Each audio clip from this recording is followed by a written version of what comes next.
Good evening and welcome to the Social Newsroom Town Hall discussion on Kenya's digital economy.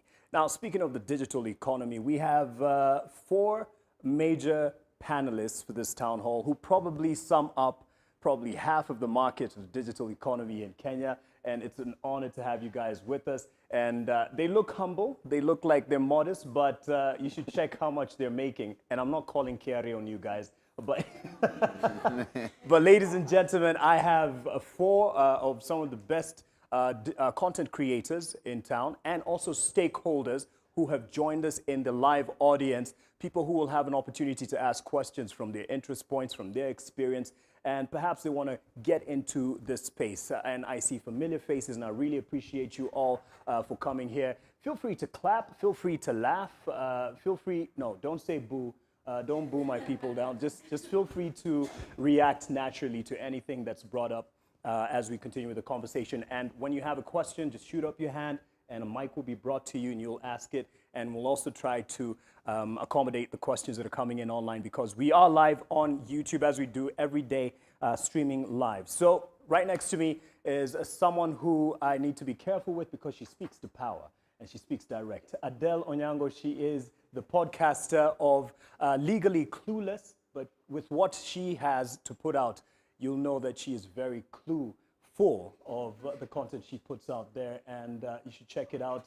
Blessed Njugush, anything but what he looks right now. This is not him. Blessed Njugush is a content creator. Him and his wife, I don't know if it was by choice, work together hand in hand in creating really good content. And he also speaks to power through his pages. Check it out. In fact, check his second last post. Alikuwa amevaa Sahara. You'll check it out and you'll hear what he has to say. Claudia Naisabwa, she is a beautiful host of Straight Up. And she's also a content creator. And I'm sure you've been visiting her page, Butita. This is someone that Butita actually calls my daughter. Because in this space, there's a lot of collaboration. Eddie Butita needs no introduction. He is a visionary and the man behind SPM Buzz. I've actually managed to make it on SPM Buzz and have an interview, and that actually got me some followers. Asante sana. Thank you so much for joining us. And we have a secondary panel that you will see given in questions. We'll involve them. They're stakeholders as well as our audience, and some people are also still joining us, and we appreciate that. So I'll start with the ladies, of course, on the panel. How does your day look like? It's not your natural 8 to 5. So how does your day play out in terms of content creation when you get to it?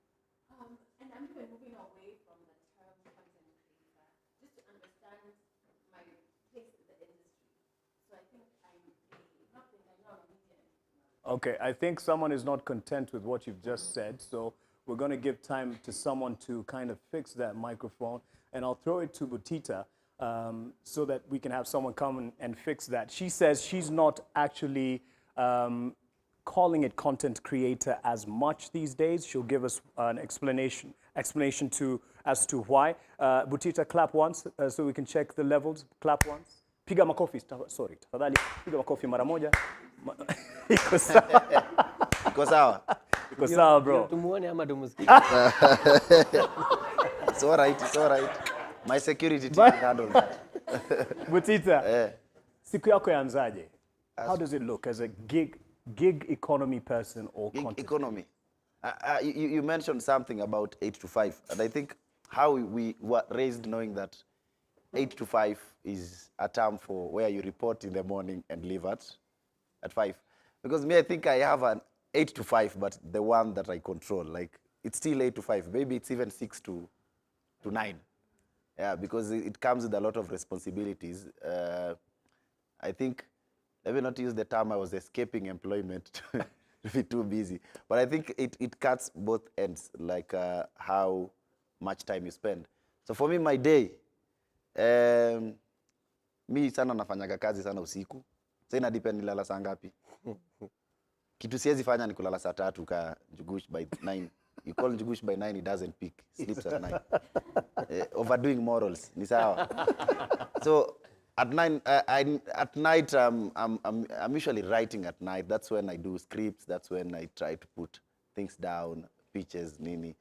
But naweza lala kitu 1 or 2, hiyo nitaamka 7-8 nitakuwa nimeamka. Makosa ikifanyika nilale saa 10 express mpaka saa 4. Siku yangu inaanza saa 4 but inaisha late. So I think I'm doing more hours, but I'm not starting. Normally my day starts at 9 hapo ama 8. Right. Officially imeanza. So for the first like 2 hours or 3 hours, men don't count the preparation time. Because we wake up tukivaa kiatu nini pale nini. Yeah. Juu tulioga tukilala. Yeah. So for a man, if you wake up at 8, your day starts at 8 or 5. Yeah. Ushatoka kwa nyumba. So the first few hours, 3 hours, hizo zinakuanga za SPM kujua. I want a skincare routine. My skin doesn't care at all. Got you. Claudia, how does a day look like? I'm sure there's a skincare routine there right about, but in terms of you as a content creator, besides what people know you for as straight up. I think to surprise you, I don't even have a skincare routine. I really don't. Okay. I don't. I just have good skin. So normally I plan my weeks in advance, so I know what I'm doing next week. Okay. Like I have my calendar and my Monday, Tuesday, and I tend to not overwhelm my days, so I don't overbook myself. Okay. So I'll say a Monday. Actually, I don't like working on Mondays. I like relaxing on Mondays. So I'd say my week starts Tuesday to Sunday, because I have my show on Saturday, and Sunday I'll probably be just doing something else. But I'm mostly busy. I use this? Okay. Mostly busy over the weekends. Okay. All right. And for you, Blessed Njugush, when you're not at the gym, how does the day look like? Don't laugh like that. It's okay. It's okay. Yeah, nanichekelea. So I think my days are quite. I think every day, and that's why I think I love what I do, is because every day I wake up, it's a very different day. So today, the only thing I know I'm going to do is the gym. That's it.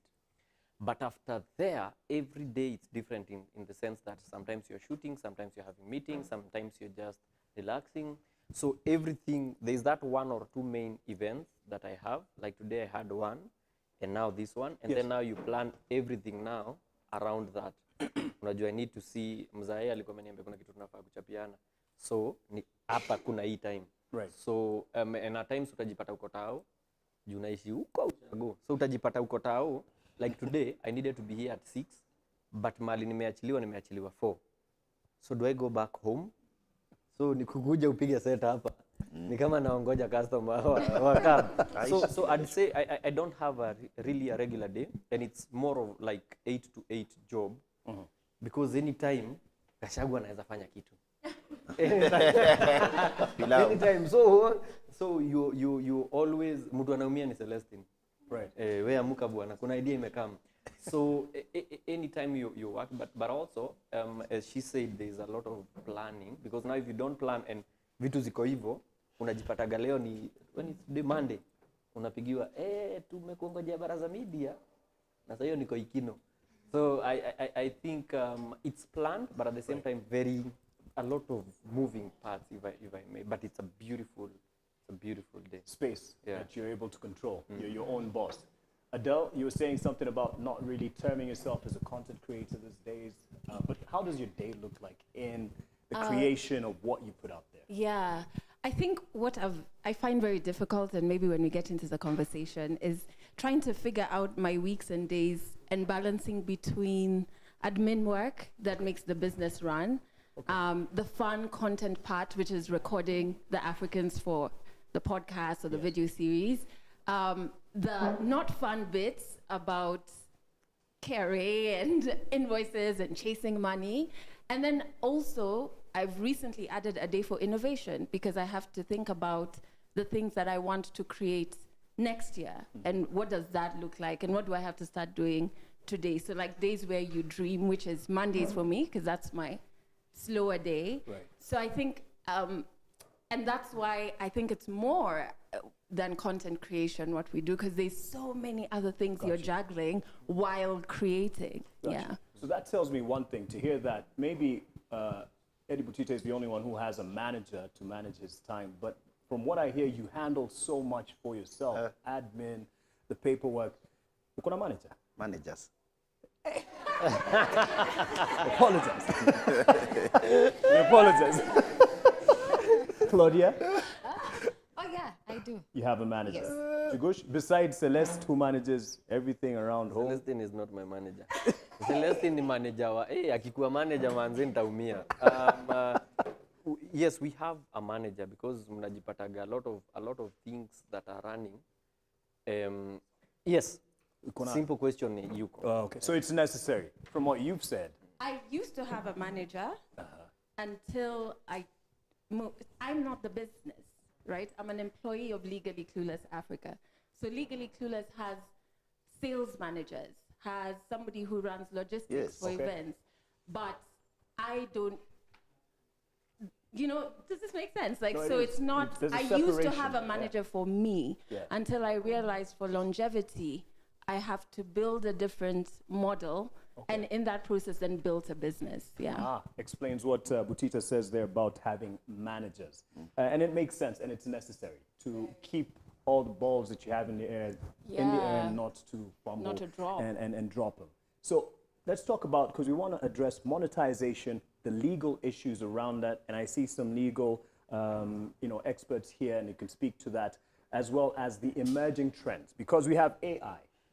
And we have even people saying that they will have AI influencers, like, have some robots do the thing. I mean, I'd like to see how the AI version of Njugush is, but I mean, like, it's actually He's going already to an be, AI. it's going to be, I almost it's going to be a reality. So we want to speak to that and whether we are apprehensive about it or we're looking forward to working with this. And so, Njugush, if you could tell me this, your experience of monetizing your content. Toka mina kumbuka siku za Real Housewives of Kawangware. Huko na make do. Huko, I think you didn't look it. But no, for real, the process of monetizing your content. How has that experience been? Hey, Sasa, it's a beautiful thing that we are right where I'd say I started seeing things differently, because in 2020 when we had COVID, 2021 is when I did my first show that was not physical at Baraza Media Lab. So we had a show lined up, tumefanya scripting with some other guys over there, and then kukafungwa, so we can't do the show. Yeah. So to advertise show, then the second day, Huru said kumefungwa, even the third whatever in a room, it's not acceptable. So we have a script, we cannot go on because we depend on people to come together for us to make money. Now that didn't happen because sasa ukieka show ya 20 ulipisha dhao, hiyo ni 20k. Imelipa hata hiyo venue kweli. So by then we are members of Baraza Media Lab. So we came and it's free to shoot. So we had our 16 people. Hata ukiangalia hiyo TNT 2 iko na hizi viti. So we shot and then we were like, where do we take it? So I had a beautiful idea of how I could be able to sell, because ideally we were to get directly to consumers, because as content creators a lot of times we wait for clients to come and give us gig, which is amazing. But also we needed something else, and if COVID was something to go by, we needed something else on the side, because now our sale come, clients wamesema tumehold budget yetu, so what do we do? However, people at home were drinking beer. Hiyo ndio time mambo ya beer ilikuja, wanapelekewa home delivery. So I was like, if people are, because that's entertainment, people are having beer, wako na condom, and they also want to laugh. Yeah, so for me that's entertainment. Because it's a beer, but what I'm saying is people wanted entertainment at that particular period. So what we did is thinking of way we can be able to get directly to the consumer. Yeah. And because we take advantage of the masses. So you don't charge 1,000 as will have been in physical. You only charge, let's say, for example, 100 bob per link. And then you'll have maybe, let's say, 100,000 people watch your video. Got you. Yeah. So that's how we started. And it's still a journey. We are still tunagundua vitu mpya. Na hiyo idea nilitoa kwa Butita. Butita, there is a video alikuwa nayo Tanzania. And anapata pesa ni dhao moja ya Tanzania anatumiwa wangu like every month. So that gave me an idea of if that is possible, where you can be able to watch an unforwardable link, then we can start from there. So it's been a journey, still is a journey, because ideally what I think is we should have multiple sources of income like umelala tu hivi mtu anafikiria leo watch TNT. Tap tap, hiyo ni pesa imeingia kama umelala. Then kesho ndio utangoja hiyo simu ya client ikuje so that you do other gigs, you have merchandise you are selling, and so on. I don't know where I'm supposed to stop, so kindly stop me. So umesema hapo story ya entertainment, bia kufikia wasee nini. Mimi niko na, I'm just contributing to what you brought up. Mimi niko na COVID baby. So sikuwa na one of the items that you mentioned. Our second born is a COVID. If you know, you know. If you get it. Ulinunua link badala. Curfew starts at 7. Hey, anyway, moving on. But Butita, I mean, you're in charge of one of the fastest growing, you know, I don't know whether to call it alternative media houses. I mean, tunakuwa na kwa private jets, tunakuwa na No, you're equal AI. That was a real video. I mean, I think it was a Jaguar who came up to your wife. You're making it. So, how's the journey been for you? It's only AI, bro. I think? Only AI. I feel like I think I'm a product of having many babies. Not babies as in. Okay, my biggest challenge as an artist has been like after every 2 years I need to have a baby, not a baby. Yeah. Like a new thing in the industry. So when I look at my monetization journey from when I was a stand-up comedian at Churchill, then that was from 2011, went for a break, came 2013. So 2017, I realized, yes, some people know me, but watu wanapiga gig sipigi. Si watu wasanii wanapost, sijui see you in a few, thank you Barclays, Stanbic I'm coming, Coca-Cola, it was nice having you. I remember na kuna day nilikwambia pale Nation, sunitange na chekesha watu before once, Yeah, so I'm like, I'm not making money, I'm an artist, and I see every artist is packaging himself to be a corporate MC. Right. And I'm like, we are doing comedy, so this is the art we're supposed to be selling. Actually, being an MC is a survival tactic that we are using, which it has money, it's paying well, but there is an art that we are supposed to sell and we are not selling. And I look at Churchill Show, I'm like, that's the business they are doing. Like Churchill Show is selling comedy, and that's why it's working. So why are we on this platform, but we are targeting kukuwatuma MC, na sasa crowd your market, we are like 20 comedians waiting to do the same corporates every December. Right. So it's like we're performing for 11 months to get a corporate gig in December. So I'm like, apana, what's the best alternative? So I decided I want to sell comedy in my own ways, but I can't start a TV show. So I come up with this idea of Dubai Summer Laughs. Kwa nimeenda Dubai mara moja, nikaona Wakenya wako kila mahali. Hawa tunaweza kula pesa yao siku moja. So I come back and I'm like, hey, wase, if we organize ourselves like 8 people, then we go to Dubai, we call it Summer Laughs in Dubai. Right. We can do a show and we can make money, you know. Uko tukitisha sijui 30 dirhams ni pesa ngapi. You know those calculations we do when we go to Majum. Mtu Australia anazijua. Like unajua US $30 ni pesa kidogo, but ikikam Kenya hizo. Yeah. So now we do a show in Dubai. Like I'm organizing a show in a different country. I just know one person there. Ulipata venue? Wanatakaje? Ani manzi ataka sikukoniwa ni sawa. So that's the first time I get to see money na macho. Because now when we plan Summer Laughs, we do a poster ya mbwembwe. Cinema, yani cinema sasa. Yeah. We get a guy called Arabron. Arabron used to work, I think he still works there at Radio Africa. So we get some cash, but yeah, Arabron aekele sauti ya 8 comedians traveling at a 45,000 sea level. Dubai, are you ready? Wachukua picha za mawingu nini. Yeah. So I take myself, David the student, Mamito, and like I sell hype, nauza hewa. Yeah. I don't even have air tickets, bro. Yeah, so I'm like, hata ikikansoliwa kuna watu watafikiria ilifanyika. So I create this hype and niko kwa keja nasikia simu inalia sasa, lakini this is nani from sijui what nini lands, and sijui you are going to Dubai, we want to partner with you. Niko aya, corporate zinapigwa but si kuperform, wanataka kubuy. Niko na tunaanza kuipata. So we make some money, not money sana, lakini at least for the first time tuliona 0.5 vile zinakaa. Although costs zilikuwa juu. Yeah. So I got to Dubai. I think that's the first time I saw mita 3 ikipita. Na haikubaki. Ilipitia ka urinal. As in so India the first time mimi nashika do. But I get the idea of putting a concept together and aligning it with people's vision, then they come. So me going to diaspora created a market because kuna watu wa land wanataka kwenda huko, Yeah. watu wa kutuma pesa, watu wa banking. These people are calling because of the hype. So I buy that idea and say 2018, 2019 tunaenda campus. Tunataka kujialign na the youth market to a point that if you are interested in youth, lazima utupigie. So we start Butita campus tour. Kawaida uza hewa. Have you seen the biggest campus tour in Africa?